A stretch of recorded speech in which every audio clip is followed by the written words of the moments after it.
اپنا سر حضرت سفینہ رضی اللہ تعالیٰ عنہ کے قدموں پہ رکھا، ان کے قدموں کو چاٹنے لگا اور اس کے بعد سر کو اٹھایا.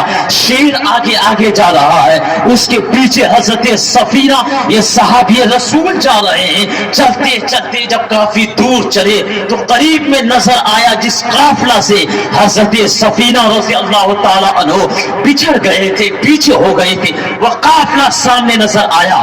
حضرت سفینہ رضی اللہ تعالیٰ عنہ اپنی جماعت سے جا کر ملے، اپنے ساتھیوں سے جا کر ملے. شیر ٹھہر گیا اور واپس چلا گیا. اللہ، آخر شیر کا کام تھا کھا جانا، شیر کا کام تھا حملہ کر کے اس کو ہضم کر جاتا، لیکن اس نے ایسا جملہ کہا، ذرا دیکھ کے حملہ کرنا، ذرا پہچان کے حملہ کرنا، میں نبی کا غلام ہوں. اللہ اکبر، اتنا سننا تھا، شیر کو بھی سمجھ میں آ گیا یہ نبی کا غلام ہے.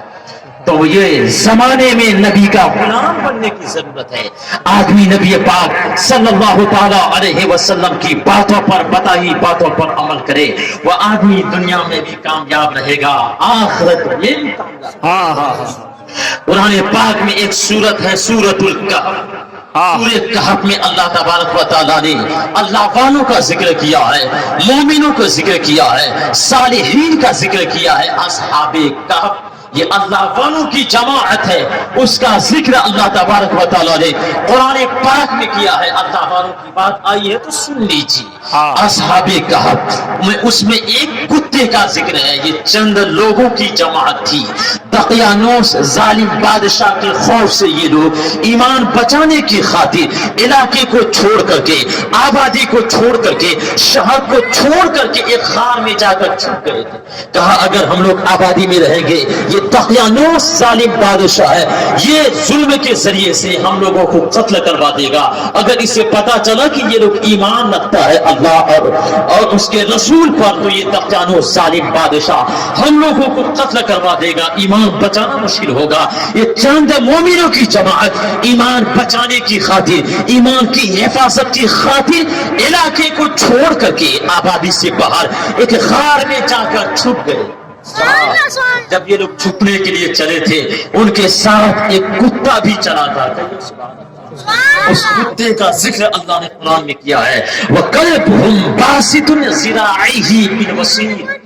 یہ کتے کا ذکر اصحاب کہف کا کتا، اس کا ذکر اللہ نے قرآن میں کیا ہے. یہ بھی چلا تھا. وہ لوگ بہت کوشش کیے کہ یہ کتا واپس ہو جائے، ہماری جماعت سے نکل جائے، ہمارے ساتھ نہ چلے.